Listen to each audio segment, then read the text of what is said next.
Welcome to Jasper academy. నాకు బతకాలని ఉందమ్మా. కండరాల క్షీణత వ్యాధితో విద్యార్థి జీవన్మరణ పోరాటం. ఈ చిత్రంలోని మహిళ హన్మకొండ జిల్లా భీమదేవరపల్లి మండలం రంగయ్యపల్లి గ్రామానికి చెందిన గూర్ల లక్ష్మి. ఆమె చేతుల్లో ఉన్నది ఆమె పెద్ద కుమారుడు రాకేష్. ఆమె భర్త సమ్మయ్య లారీ డ్రైవర్. అంతంత మాత్రం సంపాదన. తలుపులు కూడా లేని చిన్న రేకుల షెడ్డే ఆవాసం. రాకేష్ 4 ఏళ్ల వయసులో తరచూ కింద పడుతుండడంతో తల్లిదండ్రులు పలువురు వైద్యులకు చూపించారు.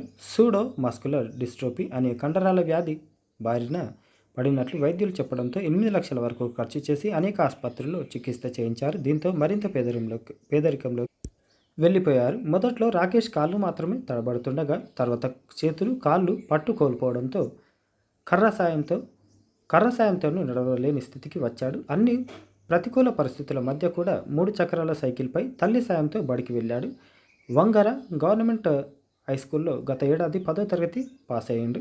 ప్రస్తుతం ముల్కనూరులో ఒక ప్రైవేటు కాలేజీలో ఇంటర్ ప్రథమ సంవత్సరం చదువుతుండు. ఇటీవల కాలంలో కుమారుడు మరింత బలహీనంగా మారుతుండడంతో ఆందోళనకు గురైన తల్లిదండ్రులు హైదరాబాద్లో నిమ్స్ హాస్పిటల్ వైద్యులను సంప్రదించారు. ఒక్కోటి సుమారు 32,000 ఖరీదైన సూది మందులు 5 నెలల పాటు క్రమం తప్పకుండా వాడితే వ్యాధి నయమవుతుందని, లేని పక్షంలో మరో 3-4 ఏళ్లలో చనిపోయే ప్రమాదం కూడా ఉందని చెప్పడంతో ఆందోళనకు గురయ్యారు.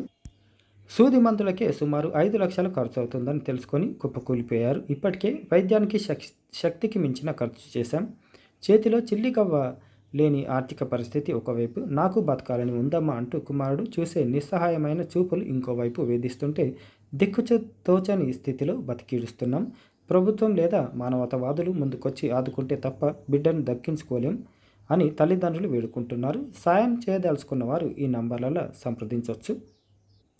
నంబరు 8125030038 7337253448 నంబర్లలో మీరు సంప్రదించవచ్చు. మనం కష్టాలలో ఉన్న వారికి మనకు తోచిన సహాయం చేస్తే దేవుడు మనకు అది ఏదో ఒక విధంగా రిటర్న్ చేస్తాడు. కాబట్టి మానవతా హృదయంతో స్పందించగలరని మనవి.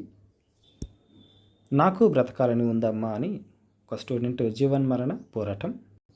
నంబర్లు మరోసారి నోట్ డౌన్ చేసుకోండి. వ్యాధి పేరు సూడో మస్కులర్ డిస్ట్రోఫీ, కండరాల క్షీణత వ్యాధి. మీకు తోచిన సహాయం చేయగలరని మనవి. Thank you. ధన్యవాదాలు.